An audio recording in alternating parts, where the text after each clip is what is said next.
Kita nggak boleh cuma hanya punya pemikiran pelayanan itu di gereja, itu yang mempermuliakan Allah. Salah.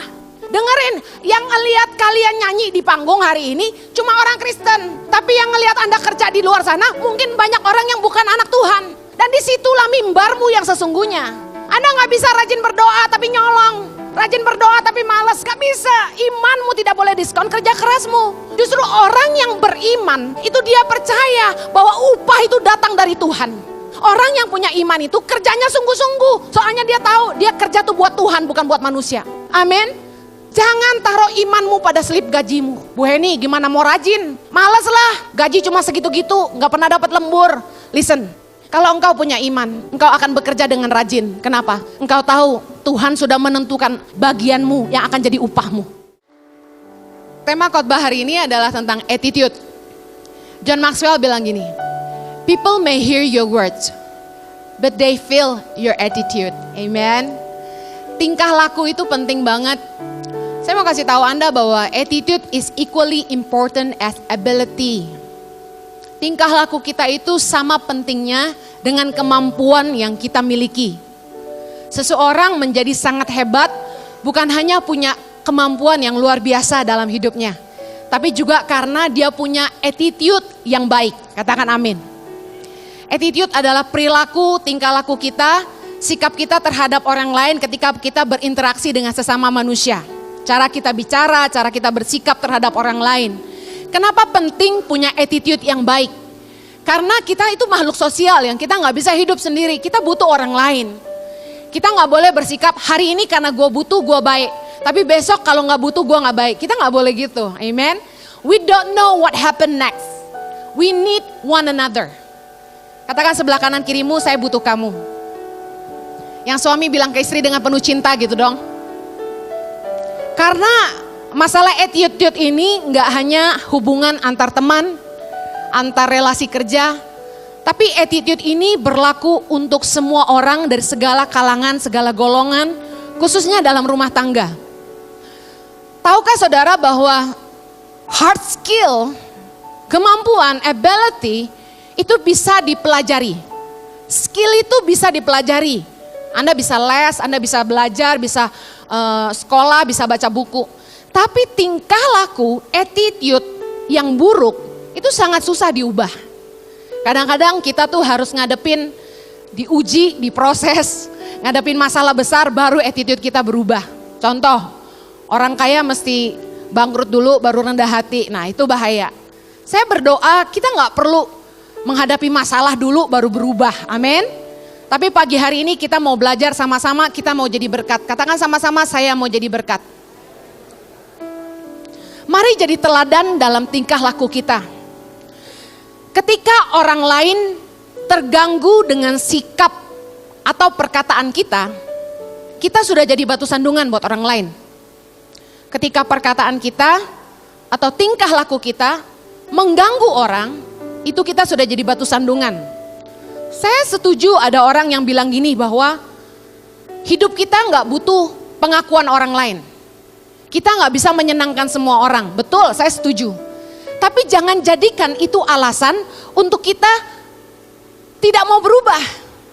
Kalau kita tahu bahwa hidup kita jadi batu sandungan, mungkin kita perlu introspeksi diri dan berdoa supaya Tuhan menolong kita jadi pribadi yang lebih baik. Amin. 1 Timotius 4 ayat yang ke-12, mari kita baca sama-sama. Jangan seorang pun menganggap engkau rendah karena engkau muda.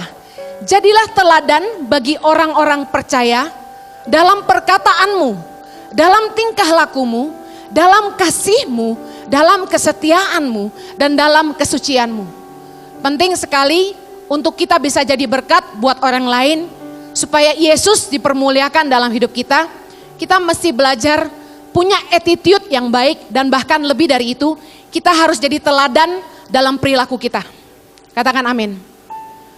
Kalau kita nggak punya attitude yang baik, hidup kita itu bisa melemahkan iman orang. Yang kedua, kalau kita nggak punya attitude yang baik, kita bisa mengacaukan orang, bikin orang bingung. Yang ketiga, kita bisa bikin nama Tuhan dan ajaran orang Kristen dihujat orang. Gak heran kita banyak dengar orang lihat kelakuan orang Kristen lalu bilang gini, orang Kristen kok kayak gitu. Padahal kesalahan satu orang tapi digeneralisasi semua orang Kristen kayak gitu.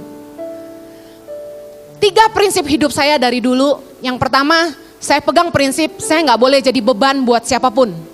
Hidup saya nggak boleh jadi benalu, saya nggak mau jadi beban. Yang kedua, saya nggak boleh aji mumpung. Yang ketiga, saya nggak boleh berhutang. Nah, pertanyaan saya, apakah Anda punya prinsip dalam perilaku? Kalau Anda nggak punya prinsip dalam perilaku, nggak heran Anda nggak peduli tentang perilaku Anda sendiri. Tapi dengan punya prinsip hidup, kita jadi menjaga tingkah laku kita. Karena prinsip kita dalam hidup akan menentukan perilaku kita dalam hidup. Yang setuju katakan amin. Beberapa attitude yang jadi batu sandungan. Mari refleksi ya. Saya tidak menghakimi siapapun, tapi mari belajar sama-sama. Yang pertama, kemalasan. Orang malas tuh jadi batu sandungan, katakan amin. Yang kedua, sikap tidak toleransi. Itu jadi batu sandungan. Orang puasa kok uploadnya makanan mulu di IG. Ya. Yang ketiga, aji mumpung. Suka aji mumpung sama kebaikan orang lain. Yang keempat, tidak menghormati orang lain. Nggak respect sama orang. Yang kelima, emosional, pemarah, nggak bisa kontrol diri. Keenam, kebiasaan berhutang, tukang ngutang. Ketujuh, keegoisan, selfish, apa-apa buat diri sendiri, apa-apa buat diri sendiri. Nah, sikap tingkah laku ini, attitude ini, seringkali jadi batu sandungan buat orang lain. Mari saya mau bahas hanya 4 hal pagi hari ini. Yang pertama saya mau bahas tentang kemalasan. Dalam 1 Timotius 5 ayat yang ke-13 kita baca sama-sama. Lagi pula dengan keluar masuk rumah orang, mereka membiasakan diri bermalas-malas. Dan bukan hanya bermalas-malas saja, tetapi juga meleter dan mencampuri soal orang lain dan mengatakan hal-hal yang tidak pantas. Kerjaan pemalas itu cuma tiap hari ngurusin urusan orang. Padahal dirinya sendiri nggak bikin apa-apa. Biasanya orang malas itu taunya tukang komentar. Ngomentarin hidup orang lain. Sementara waktunya dia buang hanya duduk gosip sana gosip sini. Saya bukan gak setuju ibu-ibu setelah nganter anak sekolah terus ngumpul-ngumpul sama emak-emak. Tapi dengerin, apakah obrolannya bermutu? Kalau hanya karena males, dengar, ibu rumah tangga tuh masih rajin. Wanita bijak itu mengurus rumah tangganya, amin. Kalau Anda tanya, Bu Heni, ibu sibuk ngurus yayasan, masih ngurus rumah tangga enggak? Jangan salah loh. Tiap pagi saya itu nyiapin sarapan buat anak-anak saya. Tiap hari yang siapin beli roti buat anak saya, sarapan apa besok tuh saya. Enggak cuma anak-anak, saya juga ngurusin sarapan staff. Kantor kami kan di rumah. Sekitar 20 staff dan beberapa orang yang tinggal bersama kami. Sehari sekitar 40 mulut, saya yang pikirin mesti makan apa. Ya kerja, ya pelayanan, yang ngurus rumah. Suami saya itu tipe suami yang maunya dilayani, yang namanya laki-laki. Dia tinggal ngomong, mau makan. Habis itu piring udah saya siapin, nasi udah saya sendokin, minum udah saya siapin. Dia tinggal duduk manis dan makan aja. Jojo itu udah kayak Potifar. Tidak ada yang diurus selain makanannya sendiri. Nah itu udah kurang lebih ya. Jadi semuanya dari kaki sampai kepala istrinya yang ngurusin. Jadi ibu rumah tangga tuh mesti rajin. Bukannya kalau ada waktu cuma berceloteh, bercerita tidak penting. Urus keluarga kita, amin. Jangan shopping dan holiday aja. Kenapa jadi ngomong gini saya nggak tahu. Dengerin, banyak orang Kristen itu jadi batu sandungan karena gini. Karena kita ngomongnya di gereja kita nyebutnya orang Kristen ya, di luar mah banyak ya. Numpang di rumah orang, apalagi kalau holiday ke luar negeri. Kan kita nggak mau rugi kan nggak bayar hotel ya kalau ada kenalan ya. Kita tinggal di rumah orang. Pertanyaan saya, udah numpang gratis, pakai listrik tahu diri nggak?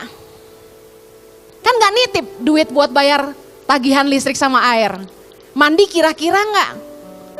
Udah nggak ikut masak, waktu makan bantu cuci piring nggak? Bantu bersih-bersih nggak? Saya tuh belajar banget, hidup tuh nggak boleh jadi beban.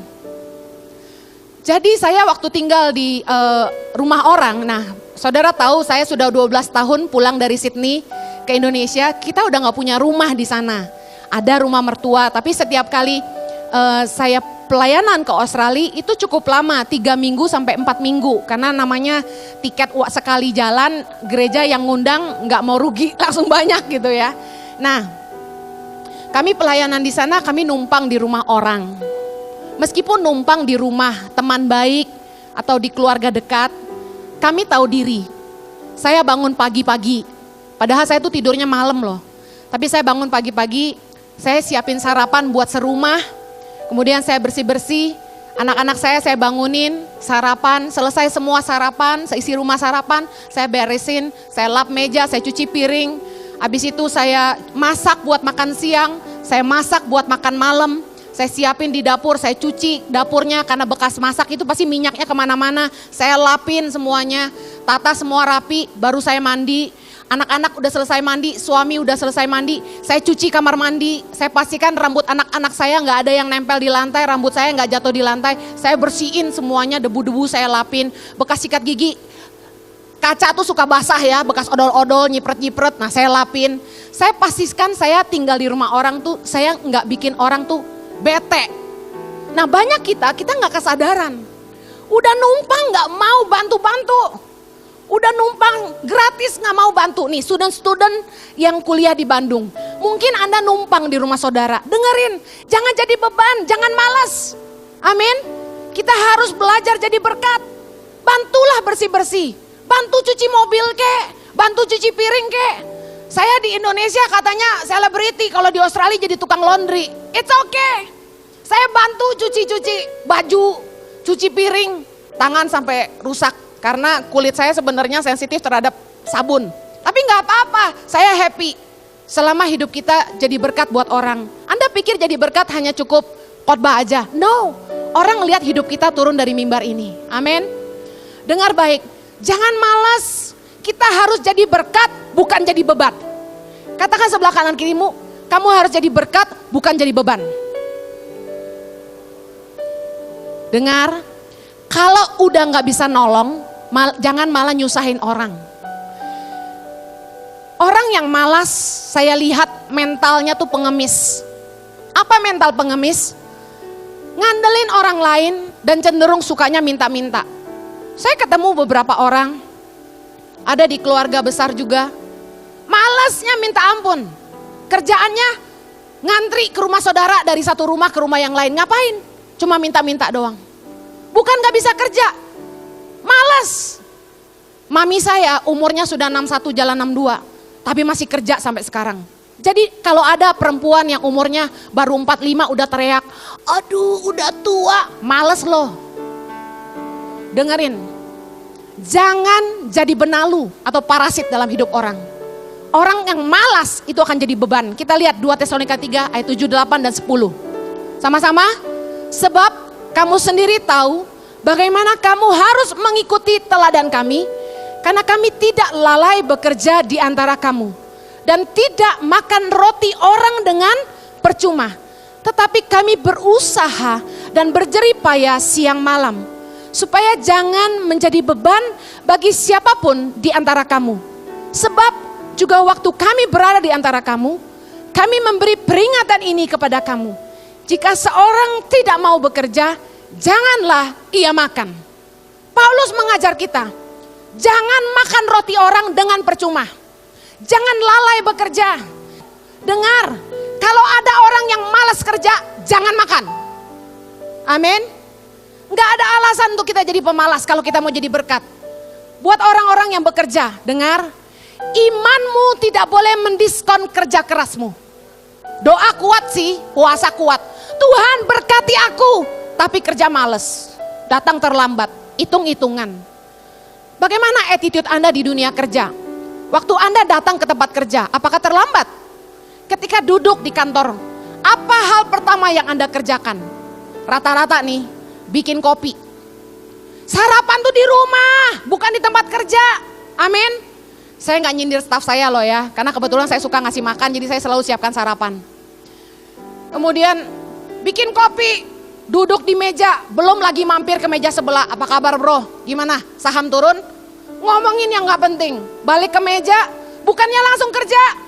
Buka Facebook, ngecek Instagram, ngecek email pribadi, baru berapa lama kemudian ngecek kerjaan. Enggak cuma itu, bolak-balik bikin kopi, bolak-balik ngerokok, kerja mah berapa jam, banyakan makan dan ngomong doang. Kalau udah nggak ada ide, alasannya gini, maklum seniman itu mut-mutan, butuh ide dan saat ini belum ada pencerahan. Jadi saya butuh keluar masuk lah ya, lihat pemandangan hijau ya. Kemudian masuk lagi gangguin orang, bercanda-bercanda nggak jelas. Habis itu nonton YouTube ya, alasannya dengar khotbah Bu Heni. Udah gitu lihat lapak.com, kemudian buka Tokopedia, buka belibeli.com, cari tiket murah ke Bali. Dengerin. Kalau Anda kerja modelnya kayak begini, saya bisa ramal Anda. Lu gak bakal naik pangkat dan gak lama lagi lu keluar dari situ.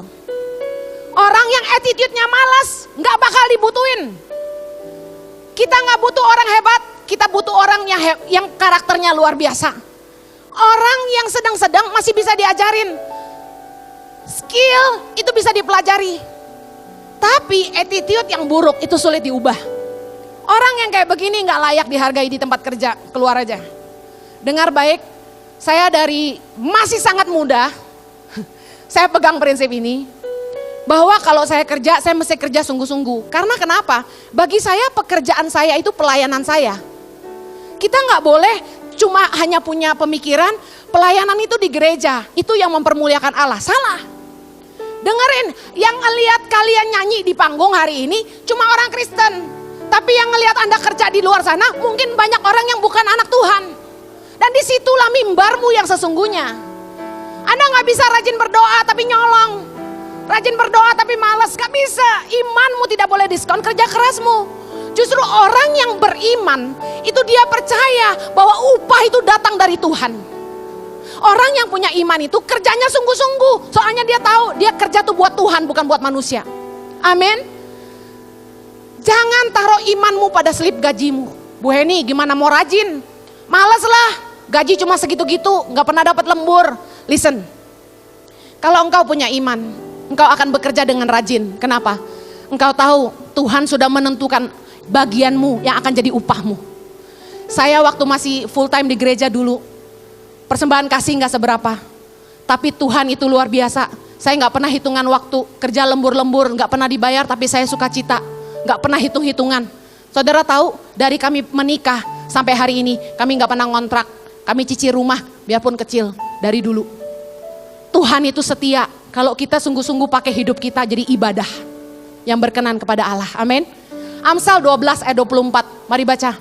Tangan orang rajin memegang kekuasaan, tetapi kemalasan mengakibatkan kerja paksa. Dengar, kenapa Anda berangkat hari Senin itu ke tempat kerja bete? Monday is the worst day. We have to go to work, malas banget. Hey listen, orang yang rajin itu memimpin dirinya sendiri. Dia mungkin bukan manajer, tapi orang yang rajin itu dia yang pimpin dirinya sendiri. Hari ini gue mau kerja apa dan habis ini gue kerja apa. Dia tidak mengerjakan pekerjaannya dengan terpaksa, tapi karena dia tahu dia yang pimpin dirinya sendiri. Orang rajin akan jadi pemimpin. Tapi orang malas, biarpun dia manajer, dia kerja tuh kayak orang dipaksa. Kayak kuda, mesti dipecut baru lari. Apakah Anda pemimpin atas hidupmu sendiri? Orang yang rajin pasti akan pegang kekuasaan. Katakan amin. Attitude yang kedua yang jadi batu sandungan. Disrespect. Sulit menghargai orang. Gak bisa menghormati orang lain. Efek dari disrespect ini banyak sekali. Yang pertama adalah orang ini emosional. Tidak bisa mengontrol diri sendiri. Amarahnya meledak-ledak kepada siapa saja. Tapi tipe ini biasanya kalau sama yang lebih kaya, sama orang yang punya kedudukan, dia bisa hormat. Tapi ketika dia dengan orang yang sejajar atau di bawahnya, dia bisa tidak hormat sama sekali. Bahkan sama aparat pemerintah bisa nggak hormat. Ya. Nah orang yang sulit respect sama orang, nggak bisa mengendalikan emosi. Jadi pemarah, angry bird. Saya kasih contoh tadi pagi, Pak Jokowi lagi di Bandung. Kita hormatkan sama Pak Jokowi, amin. Kalau kita hormat sama Pak Jokowi, kita nggak mungkin marah sama Pak Jokowi seenaknya. Katakanlah Pak Jokowi salah ngomong tentang Bandung. Anda Anda berani langsung protes dengan teriakan tidak sopan? Jokowi Dodo, kenapa Anda merendahkan orang Bandung? Nggak mungkin. Katakanlah Pak Jokowi salah ngomong doang. Nggak mungkin kita kurang ajar. Kenapa? Dia Bapak Presiden. Kita paling cengengesan. Betul? Coba bosmu salah ngomong. Anda berani protes langsung? Si Bapak teh ngomong sembarangan. Jangan kurang ajar Bapak. Nggak mungkin. Karena itu atasan kita, kita respect. Tapi ini masalahnya sama orang yang nggak bisa respect orang lain. Marahin orang seenaknya. Maki-maki orang seenaknya. Di jalan ditangkap sama polisi. Lebih galak dia. Buka kaca. Kenapa Pak? Kenapa berhentiin saya? Saya buru-buru mau ke gereja, ke CLCC. Telat saya. Nanti Bu Heni marah. Cepetan. Waduh, galakan dia. Bapak, Anda lewat garis tidak putus-putus. Mana gua gak lihat? Galakan dia. Dengar, attitude orang yang gak bisa menghargai orang lain cenderung pemarah dan emosional. Suami-suami yang gak menghargai istri sebagai teman pewaris tahta kasih karunia. Lihat aja attitude-nya. Istri salah ngomong dikit bentak-bentak. Istri salah ngitung duit dimaki. Gak menghormatin istrinya sama sekali. Kasar. Belajar dong kayak Kasemi yang lemah lembut sama istrinya. Haleluya. Gua tiap kali lihat Instagramnya dia muji istrinya melulu. Jojo, kapan kamu begitu? Haleluya, tidak mengeluh, hanya mensuggest ya. Orang yang tidak menghargai orang lain, itu suka membeda-bedakan orang. Kalau kaya baru dia sopan, kalau sama yang miskin ditekan. Aneh, sikapnya seperti orang punya dua kepribadian. Kalau ngelihat tante-tante yang bawa Hermes, sama rambutnya berdiri gede banget, ya, pakai baju yang bagus banget, pakai kalung yang Chanel, ya, mewah. Kalau datang ke gereja, silakan, kursinya ditarikin. Giliran yang datang cuma pakai celana pendek, pakai kaos, lecek, jalan gak pakai tas, masuk aja, gak dilihat. Dengar baik, kita gak boleh beda-bedain orang. Belajarlah hargai semua orang. Amin. Sikap disrespect kita akan membuat kita jadi batu sandungan buat orang. Firman Tuhan bilang gini, orang miskin berbicara dengan memohon-mohon, tapi orang kaya menjawab dengan kasar. Dengar, jangan mentang-mentang kita punya uang lebih, kita kasar sama orang yang gak punya. Amin. Kita gak lebih benar dari siapapun. Hargailah semua orang. Disrespect yang berikutnya, punya penyakit tidak tahu toleransi. Namanya juga gak respect. Mana punya toleransi?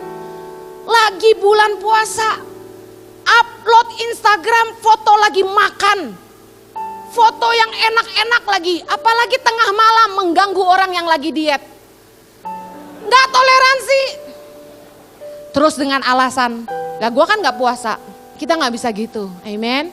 Sikap kita yang gak toleran itu akan membuat kita jadi batu sandungan. Dan bagaimana Tuhan mau dipermuliakan? Sebagai bos di tempat kerja, jangan bosi, ngerti bosi? Lihat firman Tuhan 1 Petrus 5 ayat 3, sama-sama. Janganlah kamu berbuat seolah-olah kamu mau memerintah atas mereka yang dipercayakan kepadamu, tetapi hendaklah kamu menjadi teladan bagi kawanan domba itu. Matius 23 ayat 4.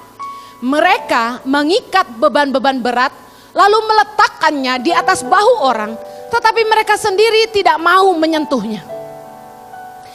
Orang yang gak respect sama bawahannya biasanya akan jadi bosi banget. Kasar ngomongannya, ngatain karyawannya bodoh, taunya cuma merintah-merintah, gak punya toleransi. Pegawai udah lembur-lembur bukannya dihargai, malah dimaki-maki. Gak bisa toleran sama sekali. Suruh pembantu masak, mungkin pembantu buru-buru. Begitu makan ayam goreng, dalamnya masih ada darah dikit. Ngamuk, banting ayam ke piring, brak. Panggil tuh tukang masak. Istri tergopoh-gopoh naik ke atas. Mbak dipanggil tuan. Turun ke bawah. Kenapa kamu bikin ayam goreng? Nggak matang. Ngamuk, nggak jelas. Toleransilah dikit sama orang. Mungkin dia buru-buru. Kan toh bisa ngomong baik-baik. Mbak, ini nggak mateng. Tolong digoreng lagi. Bisa nggak?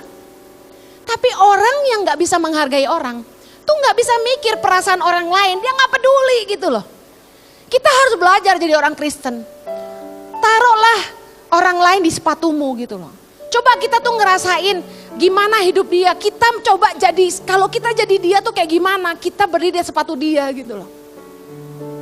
Enak gak sih dimaki-maki? Siapa sih yang mau jadi pegawai? Tapi listen, kalau memang engkau malas, engkau patut ditegur. Tapi ada beberapa atasan, bossy, result oriented. Yang penting kerjaan kelar, gak peduli karyawan belum makan. Kalau saya, pertanyaan yang selalu saya tanya ke karyawan saya, semuanya saya selalu tanya, udah makan belum? Selalu saya tanya itu. Begitu dia bilang, belum bu, makan dulu, udah tinggalin kerjaan, makan dulu. Satu hari kami packing barang-barang bantuan buat Palu dan Donggala. Itu lembur staff saya 2 hari 2 malam. Packing barang bantuan, naikin ke truk karena ngejer, kita sempat ngalamin masalah lah ya dalam pengiriman. Kasihan sekali mereka. Nah, berat banget barang-barang itu. Nah, saya nggak bisa bantu angkat karena saya punya masalah dengan pinggang belakang. Karena nggak bisa bantu ngangkat-ngangkat, saya berusaha bantu yang saya bisa. Saya selalu kalau sama staff itu nggak pernah cuma merintah-merintah, saya biasanya ikut kerja. Karena firman Tuhan bilang sebagai atasan kita tuh harusnya kasih teladan. Amin. Kalau staff kita suruh lembur, bos lembur enggak? Saya berdiri bersama-sama mereka. Ketika saya lihat mereka kehausan, panas kan di Jakarta, saya lari ke Indomaret, saya pergi beli minuman dingin. Saya bawa dan saya bilang, udah stop, semua stop, minum dulu. Hari sudah malam, kira-kira jam 9. Semua minum. Terus mereka kerja lagi. Terus saya berpikir, apa yang saya bisa lakukan untuk mengurangi beban mereka. Saya teriak gini, ada amin buat martabak?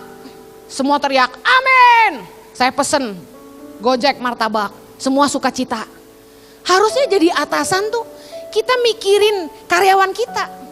Bukan hanya mikirin diri kita sendiri, amin. Belajarlah menghargai karyawan kita, bahwa mereka lah yang bekerja susah payah buat kita gitu loh. Gak ada seorang pun yang bisa jadi superhero, superman. Kita harus kerja bareng-bareng. Tangan Pengharapan gak akan bisa menjangkau 70 titik 5.100 anak hari ini kalau gak ada staf saya di seluruh Indonesia yang mau memberi hidupnya sungguh-sungguh dan hatinya untuk bangsa ini. Amin. Kita harus peduli sama mereka. Hargailah semua orang. Amin. Yang berikutnya, saya dengar banyak orang Kristen itu yang suka berhutang. Hutangnya banyak banget. Nah, saya ingin tanya, di CLCC, berapa banyak saudara yang pernah dihutangin orang Kristen terus gak dibayar? Angkat tangan. Nah, dengar. Sekarang saya mau ngomong dulu sama orang-orang yang suka ngasih utang. Ngomong gak enak, ditahan nyesek. Apa itu? Nagih utang. Amsal 22 ayat 26 bilang, jangan engkau termasuk orang yang membuat persetujuan dan yang menjadi penanggung hutang. Boleh gak sih bantu orang? Boleh. Tapi dengar, jangan beri hutang itu kalau engkau gak tahu untuk apa hutang itu. Hutang itu ada 2. Yang pertama good debts, hutang yang baik. Yang kedua bad debts.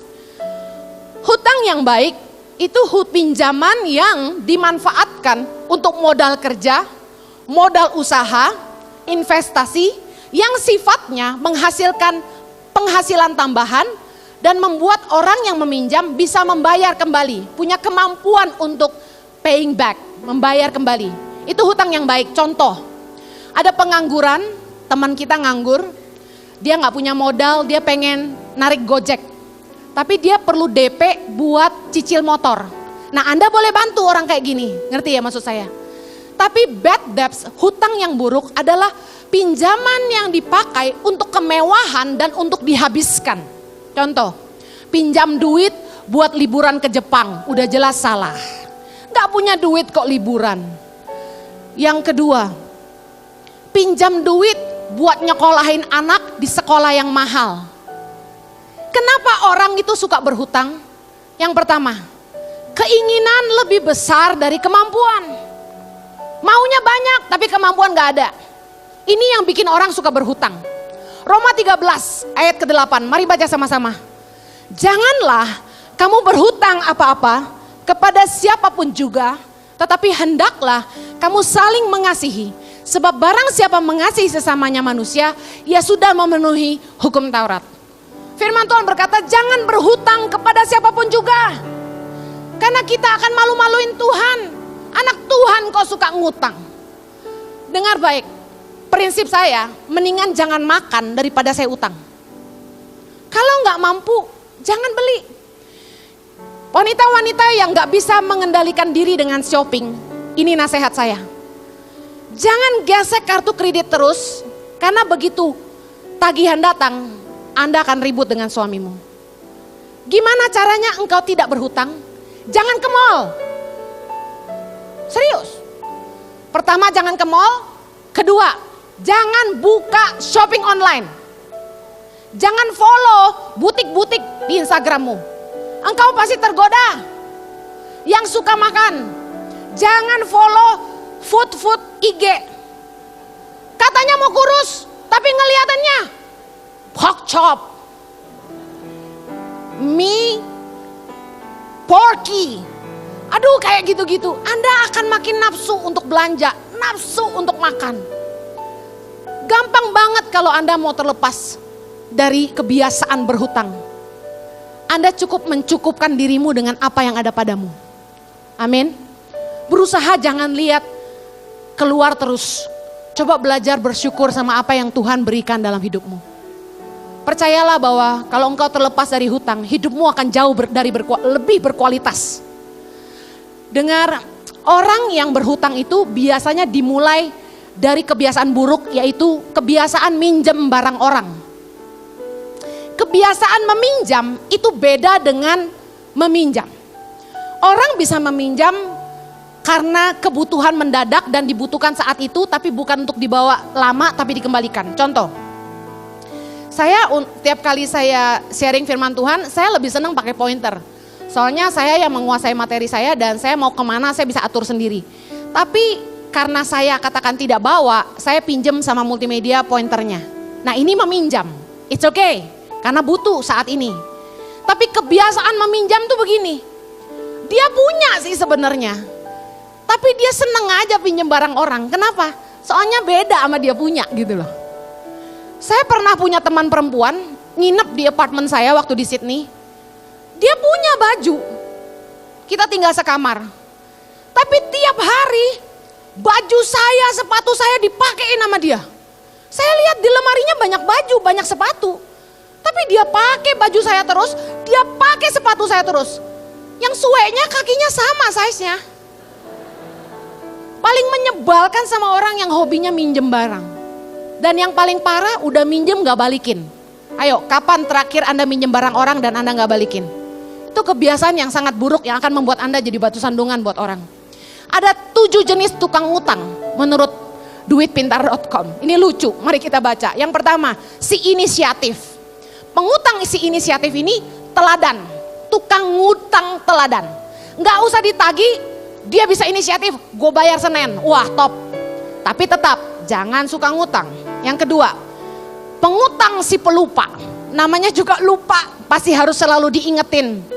Hati-hati tapi, kalau tipe begini, Anda lupa, dia bebas dari hutang.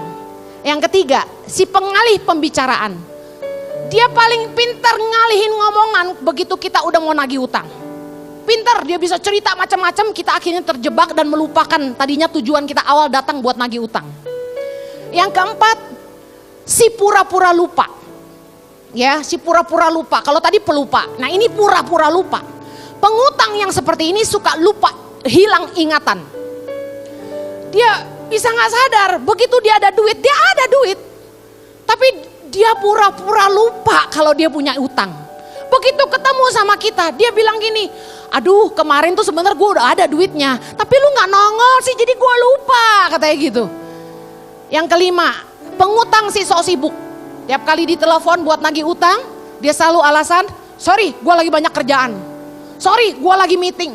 Seolah-olah hutangnya gak penting. Yang berikutnya, pengutang yang pura-pura miskin, ini paling nyebelin buat saya. Karena pernah saya ngadepin yang kayak gini, pinjam duit melulu. Udah gitu gak pernah bayar. Alasannya gini, sorry Hen, laki gue gajinya ngepas banget. Buat bayar pembantu aja kurang. Buat bayar uang sekolah anak aja susah Hen. Pura-pura kere.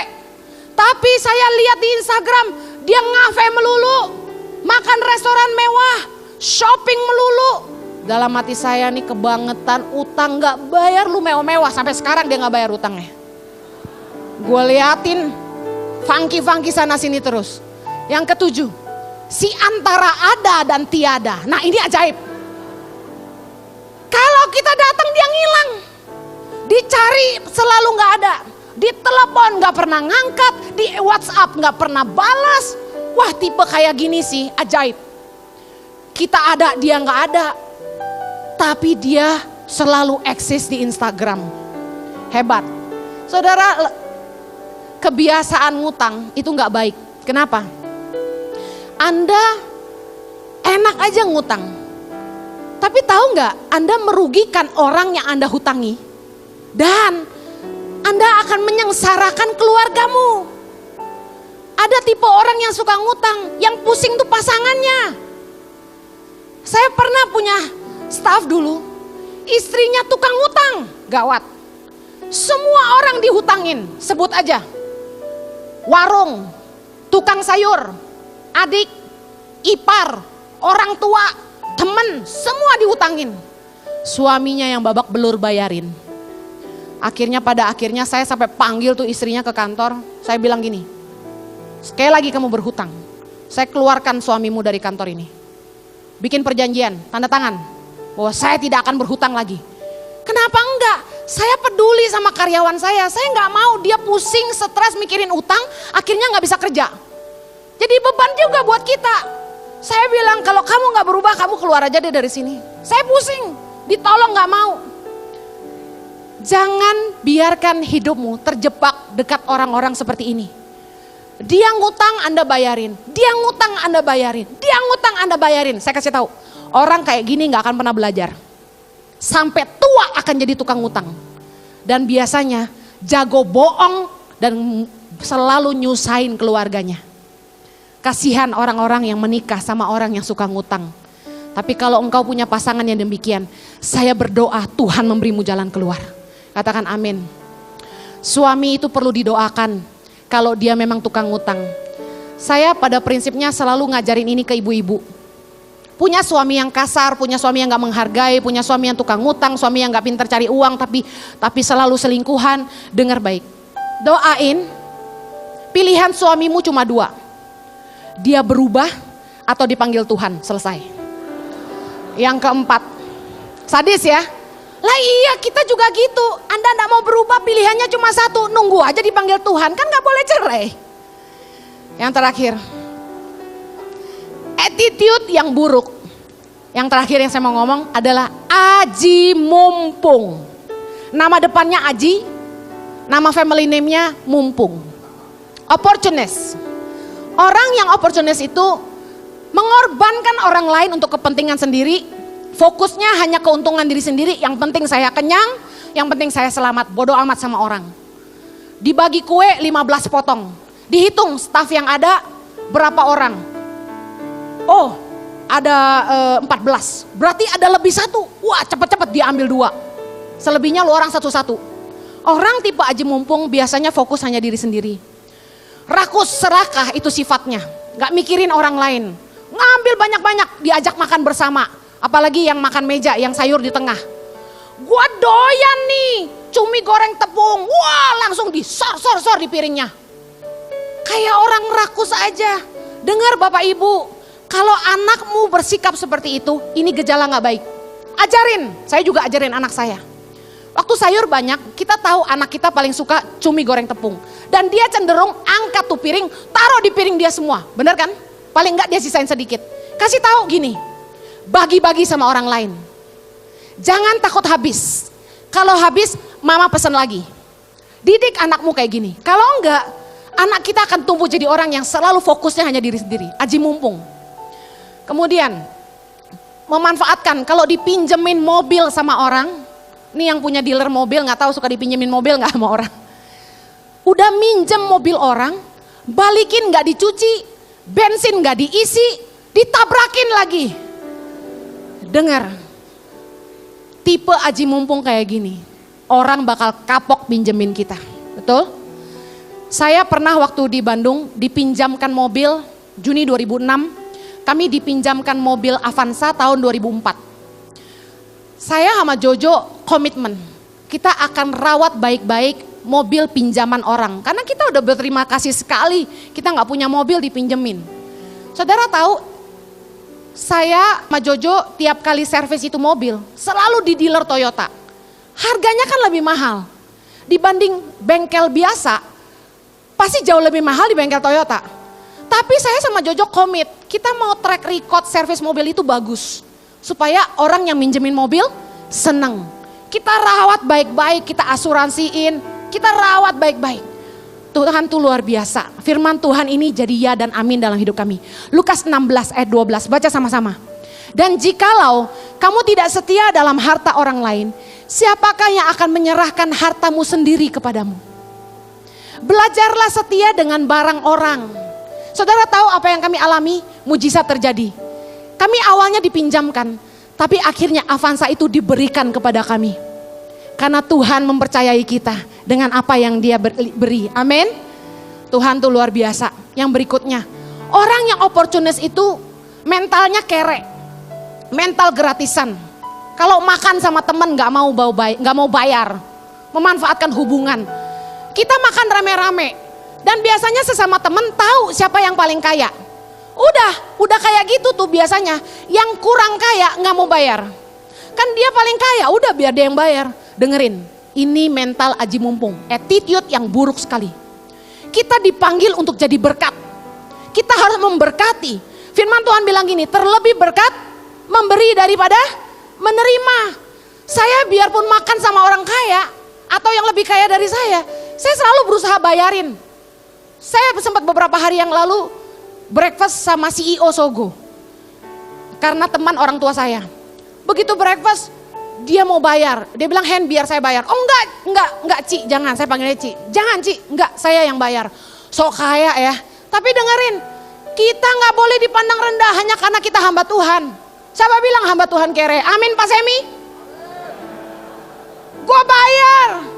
Saya makan sama temen yang punya pabrik kelapa sawit. Saya bayarin. Jangan pernah aji mumpung sama orang hanya karena alasan, oh dia lebih kaya dari gua. Amen. Nah yang paling parah tuh gini.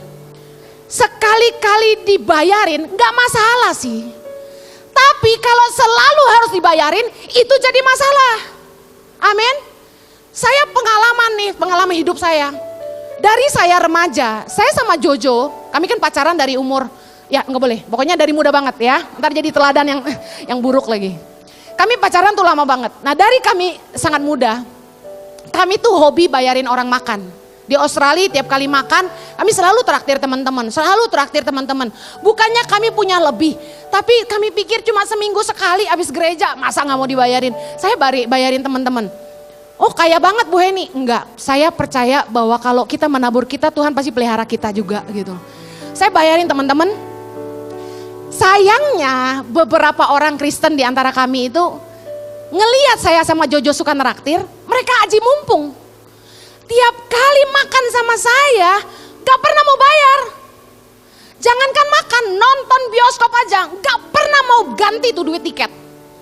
Gue bilangin ya, sekali-kali sih gak masalah. Tapi kalau selalu begitu jadi masalah. Jangan ketemu gue lagi. Ya iyalah. Keterlaluan kita dimanfaatkan. Kita kan hamba Tuhan. Beberapa orang tuh gak ngerti kalau harusnya ketika punya kesempatan memberkati hamba Tuhan itu ada berkat tersendiri. Sayangnya beberapa orang suka manfaatin hamba Tuhan. Gue bilangin aja, sampai enek saya ngelihatnya. Hen makan yuk, ayo. Tapi saya udah tahu, pasti nggak mau bayar semua. Nggak ada yang mau bayar. Lama-lama saya jauhi. Karena buat apa kita dimanfaatkan? Kita dalam berteman harus mengerti bahwa kita harus jadi berkat. Jangan selalu maunya diberkati, amin. Hukum mutualisme itu berlaku. Kalau Anda tidak jadi berkat buat orang lain, Anda hanya menerima berkat, dengerin. Anda cuma jadi benalu buat dia. Hubunganmu tidak akan jadi berkat buat orang itu. Yang terakhir saya tutup. Amsal 23 ayat 1 sampai 4. Saya pernah bahas ini di khotbah yang lain, tapi penting sekali kita ulang. Karena banyak orang suka lupa ingatan. Ya. Amsal 23 ayat 1 sampai 4. Baca sama-sama. Bila engkau duduk makan dengan seorang pembesar, perhatikanlah baik-baik apa yang ada di depanmu. Taruhlah sebuah pisau pada lehermu, bila besar nafsumu. Jangan ingin akan makanannya yang lezat, itu adalah hidangan yang menipu. Jangan bersusah payah untuk menjadi kaya, tinggalkan niatmu ini. Secara cepat 7 hal saya mau bagikan. Yang pertama, kalau Anda diundang orang makan, tolong tahu diri. Diundang tuh biasanya datang sendiri atau sama pasangan. Jangan diundang 1, datang 10. Belum lagi anak Anda 3, susternya 3 juga. Yang benar aja. Yang berikutnya, yang ngundang harus pesan duluan. Karena pada prinsipnya yang pesan duluan itu yang bayar.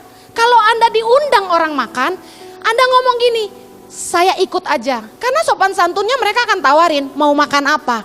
Tapi saran saya, attitude yang benar adalah Anda berkata begini, saya ikut aja. Tapi kalau ditanya ada alergi apa, yang ngomong aja, kalau enggak Anda mati nanti. Ya jadi ngomong, tapi dengar, yang pesen yang bayar, tahu dirilah, amin. Berikutnya, jangan pesen menu yang lebih mahal dari yang ngundang. Kalau yang ngundang pesen soto ayam, Anda nggak boleh pesen sop buntut. Semua orang juga tahu sop buntut lebih mahal. Kalau yang ngundang pesennya pasta, Anda nggak boleh pesen steak. Jelas itu nggak etika. Nah, kalau yang ngundang pesennya mie goreng, that's it. Nasibmu cuma segitu. Nasi goreng, bihun goreng, kue tiaw goreng, nasi goreng, gado-gado. Udah itu aja yang Anda boleh pilih. Karena Anda paling banter, standar etikanya adalah gini. Anda pesan sama harganya dengan yang ngundang, itu udah paling top. Yang ngundang pun attitude-mu harusnya begini. Pesanlah yang paling mahal supaya orang yang diundang pilihannya lebih banyak. Amin. Haleluya. Saya nggak ngomong gini karena mau diajak makan loh ya. Yang keempat, jangan aji mumpung mentang-mentang makan di restoran teman, di restoran ipar, di restoran mertua, saudara. Panggil, tolong panggil manajernya, panggil bosnya, panggil. Mau ngapain? Minta diskon. Ya ampun, jangan aji mumpung, jangan memanfaatkan hubungan. Anda cuma boleh makan gratis kalau itu saat pembukaan, itu pun kalau Anda diundang. Tapi kalau makan di restoran teman, tolong bayar dong. Makan aja minta diskon, gimana sih? Malu-maluin Tuhan. Yang kelima, etika pesan minuman. Kalau yang ngundang gak pesenin Anda minuman yang ajaib-ajaib, ya tahu dirilah. Pesen yang paling murah, yaitu teh panas tawar. Di restoran Padang rata-rata gratis. Tapi katakanlah Anda gak bisa minum teh, Anda haus dan pengen air putih. Lihat juga botolnya apa. Kalau botolnya disentil bunyi kling-kling, itu mahal bos. Perrier, Equil itu lebih mahal. Mendingan lu minum Coca-Cola aja. Coba kita jujur, giliran makan bayar pakai duit sendiri. Anda bawa air botol dari rumah kan? Kayak saya. Kenapa giliran diundang orang aji mumpung banget? Pesannya 2, air putih dan jus. Heran. Yang keenam, kalau diundang orang makan, hargailah orang. Orang tuh ngasih Anda waktu buat makan bareng, itu bukan dia kurang kerjaan. Dia kasih 2 loh, waktu dan uang. Jangan malah dagang, bangun hubungan. Jangan begitu di meja makan, Pak mau beli asuransi sama saya? Mau beli mobil sama saya? Bapak kalau mau jual rumah kontak saya, ini kartu nama saya. Hey, di meja makan itu waktunya bangun hubungan. Pedulilah sama orang yang ngundang, jangan ngomongin diri sendiri terus. Amen. Terakhir, kalau ditraktir orang makan, no take away please. Udah ditraktir nggak tahu diri, Pak, bu, maaf bu, anak saya di rumah 3 belum makan juga. Tolong tahu diri. Attitude ini adalah masalah sehari-hari. Saya tutup. Orang-orang yang selama ini dimanfaatkan orang lain karena kebaikanmu. Ini pesan saya. Galatia 6 ayat 9 bilang, janganlah engkau jemu-jemu berbuat baik. Karena apabila engkau tidak menjadi lemah, engkau akan menuai. Kenapa ayat ini ada? Karena banyak kali orang baik itu capek nolong orang. Karena kebaikannya dimanfaatkan. Ini pesan saya, jangan jadi lemah. Percayalah engkau akan menuai. Teruslah berbuat baik kepada semua orang yang mau katakan amin.